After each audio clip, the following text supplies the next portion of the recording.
CM साहब को कम से कम 6 महीने तो अनुमन पीरियड में रहने देंगे, मगर मुख्यमंत्री जी ने बेठेकेदारी चला दी। किसान ने FIR दर्ज करनी कर दी, पराली के नाम पर जुर्माने लगाने शुरू कर दिए।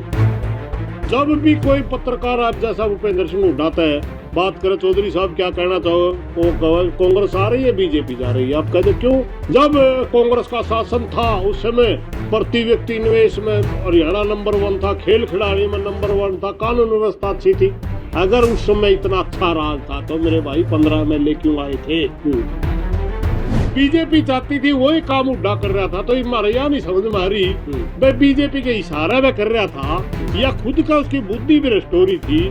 मैं हिसार से हूँ, पूरा हिसार जिले में उसका चर्चा था, फतेहाबाद में उसका चर्चा था, सिरसा में उसका चर्चा था, जींद में उसके चर्चे थे। वो सारा का सारा क्षेत्र एकदम कांग्रेस की तरफ आता, तो कांग्रेस का राज नहीं होता। बाद में MLA बनया पास मनजिंदर सिंह, पहला लग गए लड़न। भाई ये तो लड़े पता नहीं, तो बीजेपी के दबाव में थे भाई, मेरा नहीं हारना नहीं जीतना ही नहीं चाहते थे। मन ऐसा लगा दोनों पास था इलेक्शन बीजेपी लड़ रही थी, दोनों तरफ मतलब बीजेपी ही लड़ रही थी। कांग्रेस की तरफ भी जो बीजेपी की भाषा, कांग्रेस के लीडर भी बीजेपी वही भाषा बोल रहे जो बीजेपी चाहती थी। संयुक्त किसान मोर्चे ने 5 तारीख के लिए ऐलान किया है, धर्मनगरी कुरुक्षेत्र में इकट्ठा होंगे और अपनी मांगों को लेकर एक बार फिर हुंकार भरेंगे। कुरुक्षेत्र में मुख्यमंत्री का जो कैंप ऑफिस है वहां पर मार्च करेंगे। हमारे साथ किसान नेता हैं सुरेश कौथ, इनसे बातचीत करेंगे। क्या कहेंगे साहब, 5 तारीख को आप पहुंच रहे हैं कुरुक्षेत्र में, तो देखिए हम चाहते थे कि सीएम साहब को कम से कम 6 महीने तो अनुमन पीरियड में रहने देंगे, मगर मुख्यमंत्री जी ने बेठेकेदारी चला दी किसानों को। FIR दर्ज करनी कर दी, पराली के नाम पर जुर्माने लगाने शुरू कर दिए। कहीं DAP नहीं मिल रहा, लंबी लंबी लाइनें, 2-2 किलोमीटर की लाइनें हैं DAP खाद के ऊपर। मंडियों में धान की बेकदरी हो रही है, उठान नहीं हो रहा। जब तक उठान नहीं होता किसान के खाते में पैसा नहीं आता। नमी के नाम पर या क्वालिटी के नाम पर धान में कट लगाना शुरू कर दिया। हमने पहले भी, आज से 10-20 दिन पहले भी चेताया था, मुख्यमंत्री जी हम अभी आपके साथ लड़ना नहीं चाहते। प्रशासन को समझने में, राज को चलाने में बड़ा काम होता है, हम आपको कुछ समय देना चाहते थे। मगर इसका मतलब ये नहीं है कि हम लड़ना है वो छोड़ देंगे या लड़ना भूल गए। किसान को अगर आप तंग करोगे तो हमने मैदान में आना पड़ेगा।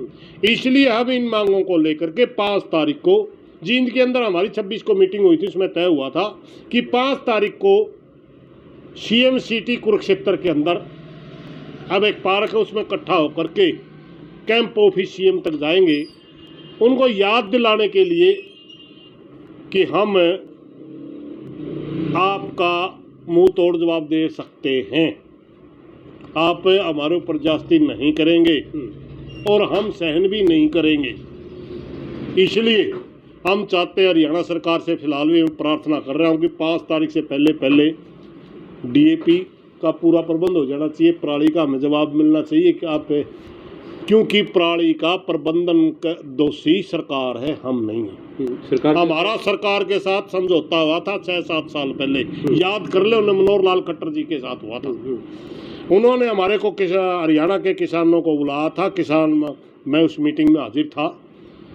उन्होंने कहा था कि दिल्ली की हवा ठीक रखने के लिए NGT का दबाव आ रहा है, इसलिए किसानों ने पराली तो बंद करनी पड़ेगी। आप बताइए इसका हल क्या?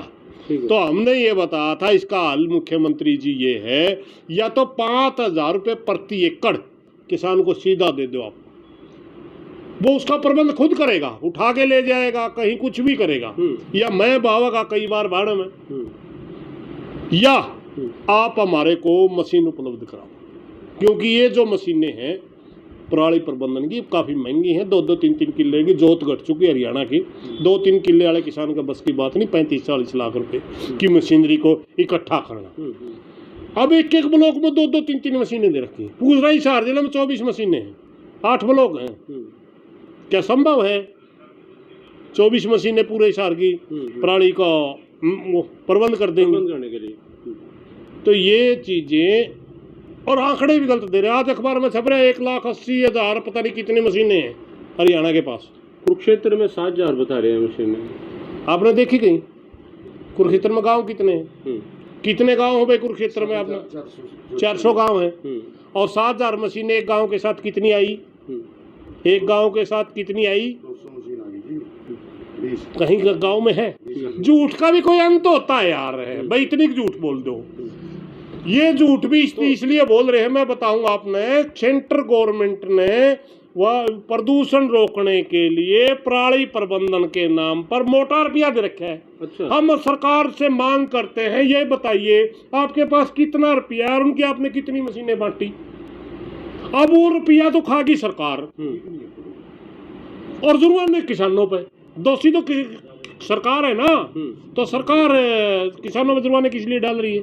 तो हम ये कह रहे हैं भाई यूं सौदा हम साइन नहीं करेंगे। पूरे पैसे की मशीन नहीं ली गई?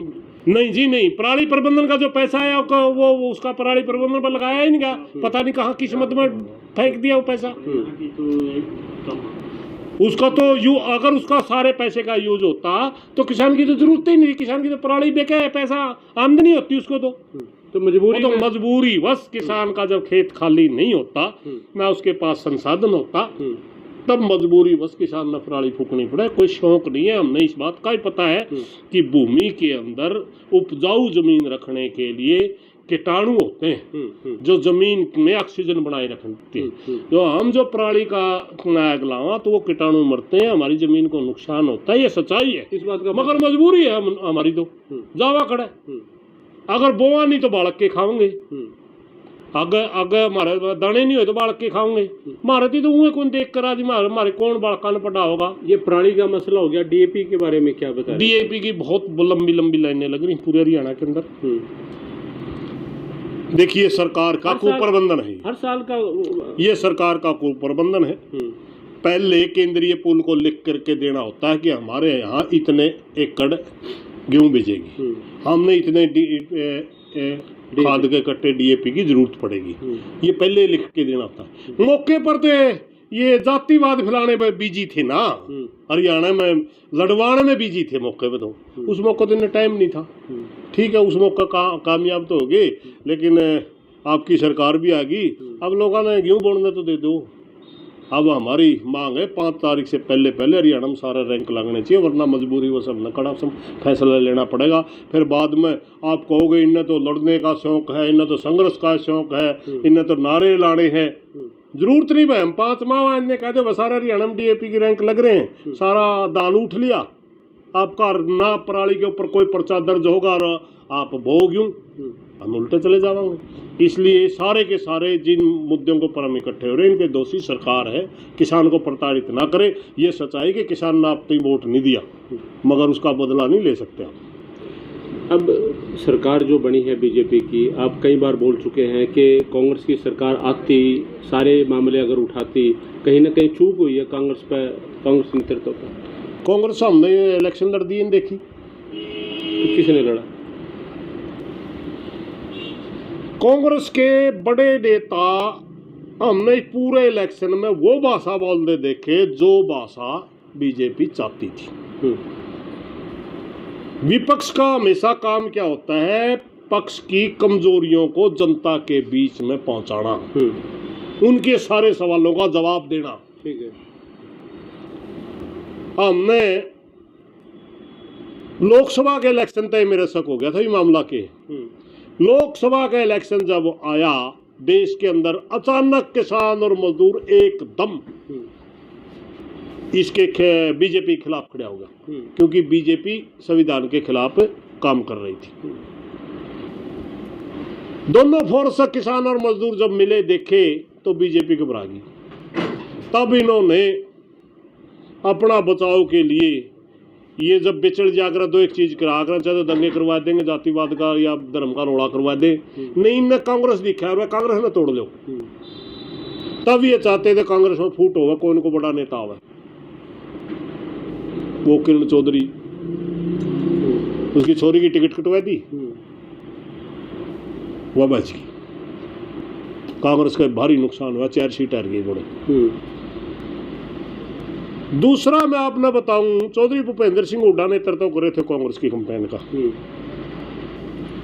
बीजेपी चाहती थी कि मनोहर लाल खट्टर का 10 साल का जो शासन है विधानसभा में का चुनाव में उनकी चर्चा नहीं होनी चाहिए, चर्चा उनकी होनी चाहिए, उसकी होनी चाहिए जो भूपेंद्र सिंह हुड्डा का 9 से 14 का शासन था।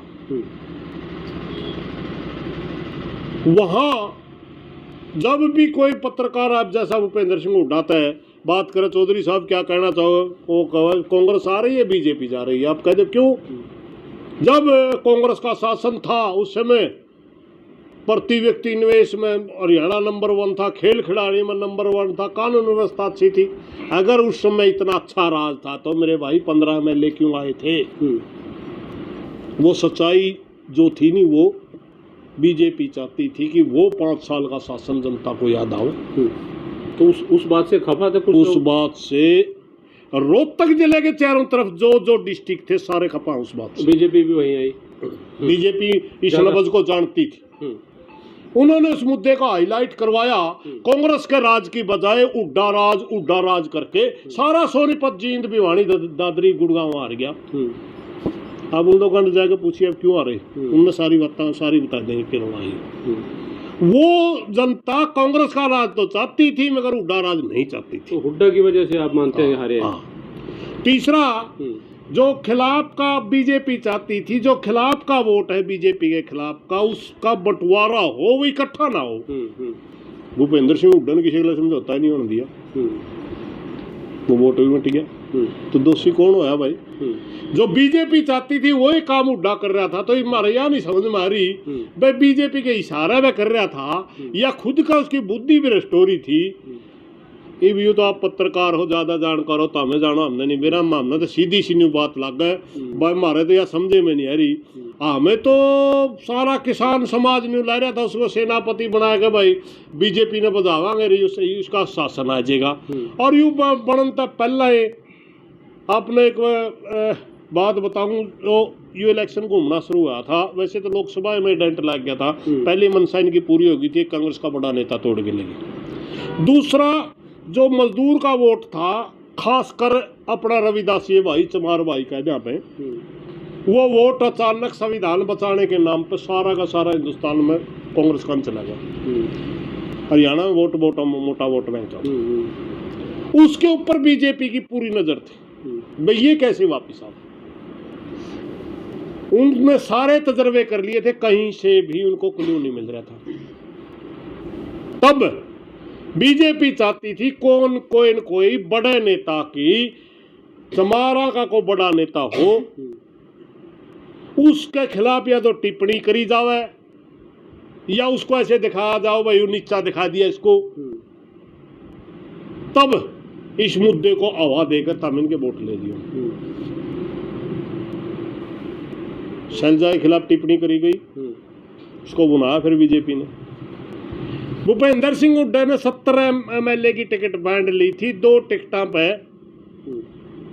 न्यू विवाद रह गया था। उकलाना तो वह खुद शैलजा खुद लड़ना चाहती थी, मैं लड़ना चाहती हूँ जे कल वह उकलाना लड़ ले इनके की बिजली पड़े थी कि नहीं, इवना सब दे ले वो बेहतर में धक्का करया, उसके खिलाफ टिप्पणी करवाई, उसका असर ये हुआ कम से कम 20 सीटें आ रही जो ना लड़ने की वजह से। सिर्फ वो समाज बेशक वो हरियाणा का नेतृत्व मिलता ना मिलता, वो भविष्य गर्भ की बातें थी, वो परमात्मा जाने हाईकमान उस पर कितना विश्वास करा है या हुड्डा पे कितना विश्वास करा, अपन के बिना तो कांग्रेस ही जाने। मगर वो समाज उसको अपना नेता के रूप में देख रहा था।